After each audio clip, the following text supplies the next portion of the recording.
Good evening, parents and students. Hope you're doing well. This is the top portion of the worksheet. This is comparing our short math statement, a model, and an equation. All three have to agree. The next video, M20.2, just completes the word problem on the bottom. Stop the video if you need a little bit more time to understand how this is accomplished, and you can actually do this a couple times on a separate sheet of paper if you need to, just to practice. Good luck. Here's our worksheet for week 20, and like our example our notes that we took,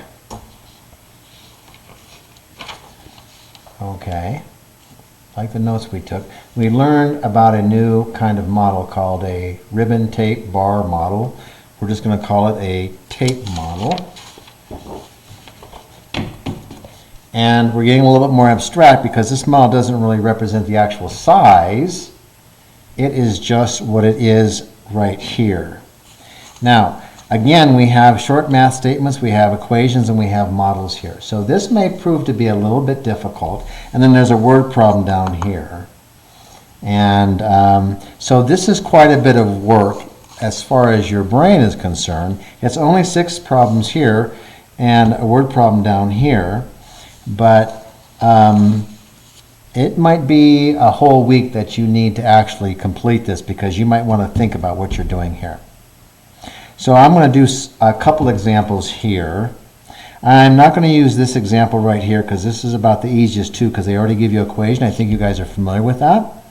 Let's take something that has some large products and factors here. Let's take this one here, and I'll use this one as our sample. Now, if you're having trouble with your skip counting, I want you to go ahead and skip count out, and I left a sheet in your folder for that. Go ahead and skip count out your 2s, 5s, and 10s. Take care of your 3s, 4s, and your 6, 7, 8s, 9s, and later on, because you're going to need your 6s, you're going to need your 4s, you're going to need your 9s, you're going to need your 7s. Here's another 5 and 6 over here. You're going to need to know your skip counting to be able to complete these. And again, you should be able to complete that skip counting in 4 minutes. So time yourself. So let's go ahead and look down here at number 5. It says 63 is something times as many as 9. So if you don't know what this looks like in an equation, let's just go ahead and follow this out. Remember, this is an equal sign, and we're going to use Mr. Buddinger's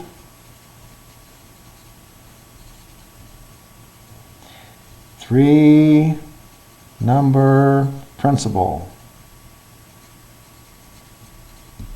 Okay, so we're always dealing with 3 numbers in here. Here's 2 numbers here, so we're looking for a 3rd number here.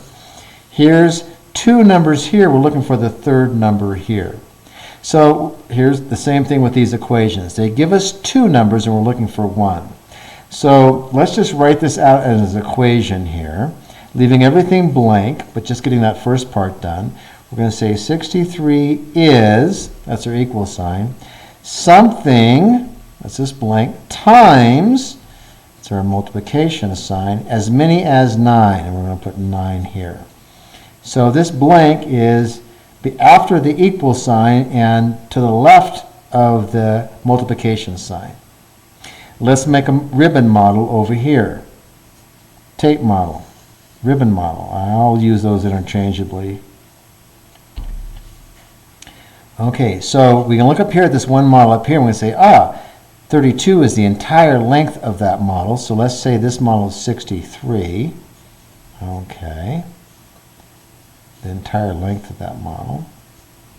And we don't know what goes up here. Here we had 4 times, but we don't know what's up here. So that's our mystery number. What number goes here?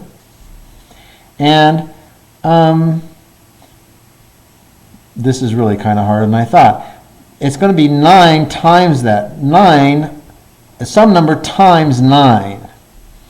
So we filled in what we can. This is looking very similar to these two.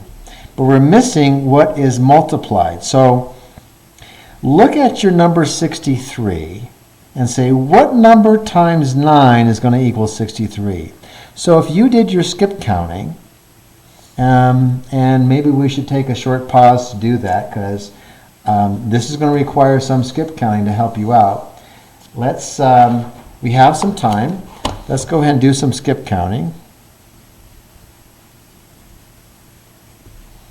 2, 3, 4, 5, 6, 7, 8, 9, 10. These are all 1 times that number, so we're just going to kind of circle. And 1's kind of a special factor because every time you multiply a number by 1, you get the same number. And we're going to skip count out here.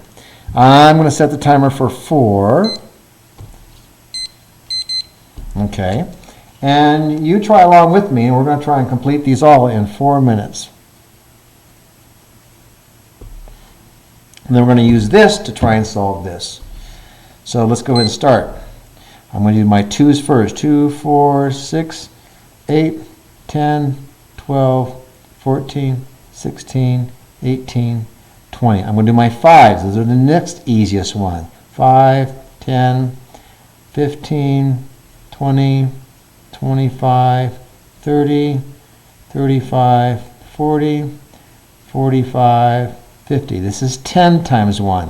1 times 1, 2 times 1, 3 times 1, 4 times 1, all the way out to 10. This is 10 times 2. So we don't go any further than that. Don't go to 55, 60, 65. That's not important. 10s, 20, 30, 40, 50, 60, 70, 80, 90, 100. You may not be able to write as quickly as I can move my hands, but you should be able to do this pretty close to 4 minutes. So I'm going to do my 3's now. 6, 9, 12, 15, 18, 21, 24, 27, 30. My 4's. 8, 12, 16, 20, 24, 28, 32, 36, 40. My 6's.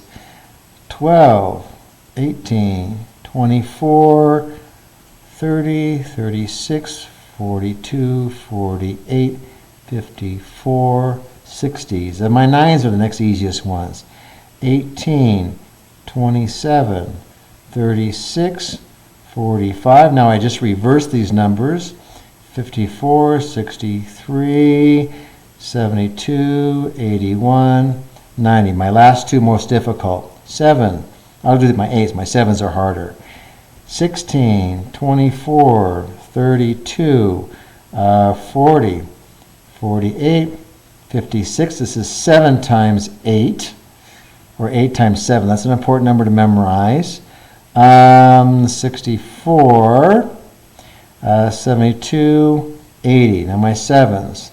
7, 14, 21. I'm going to come across this 56 again. You're going to see it. 28, 35. Here's my 5 times 7. So my 5's. 10, 15, 20, 25, 30, 35, 40, 45, 50. Go right down the middle. 42, 49, 56. There's that 56 again. 63, 70. So there's all my skip counting. I did it in actually under 4 minutes. I got another minute and a few seconds left. So go ahead and finish your skip counting. See how far you get when that timer goes off.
All right, so this timer keeps on going past that number, but that was 4 minutes. You should have a completed skip counting. Now let's see how this is going to help us over here. These are all products. In other words, we've multiplied two factors together in our head. One is given here, so this is 5 as one of the factors, and then 2 times 5 is 10. So that second factor is kind of in my brain, so I'm kind of imagining it up here.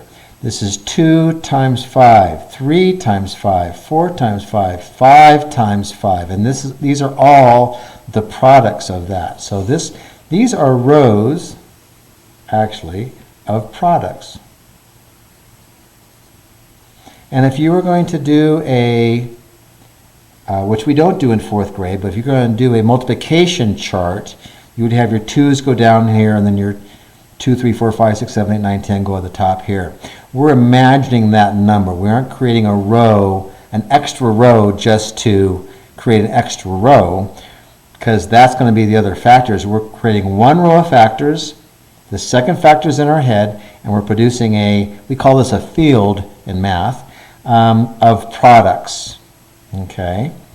And this is the hardest one to memorize, is 56. This is 7 times 8, and this is 8 times 7. We get the same products, and a lot of these we get the same products. 24 is mentioned quite a few times. Here's 24 here, 24 here, 24 here, 24 here. So you can see why I like to use 24 sometimes as examples. So let's look back at our multiplication comparison problem here. We're saying this is the product times 9. So let's look over in our 9 column over here. Where do we see the number 64? I see it right here. Here's the number 64. And it's 8. It's 63, I'm sorry. Here's 63. That didn't work out so well. Here's 63 over here, and here's 7 as the other factor. So I'm going to say 7 times 9 is 63. So here's my 63. I looked over in the 9's column just before the 10's, and I went over to find the 7. So that is also the number that I put up here. So we're almost done. Hang in there. So now I'm going to make 7 boxes here. That's kind of hard to do. That's why I picked this one. Oh, we can put the 7 in there too. Let's make 7 boxes. That means we have to put 6 lines inside here, and they don't really, it's hard to get them even, but I'm going to try my best. 1, 2, 3, 4, 5, 6. That's not bad. We're trying to make all these boxes look the same. And what is my third number? Remember, it's Mr. Buddinger's 3-number principle. I've got my 7, I've got as one of my factors, I got my 63. What's the other number that goes in here? I'm going to leave that blank for you. You fill in the number that goes in there.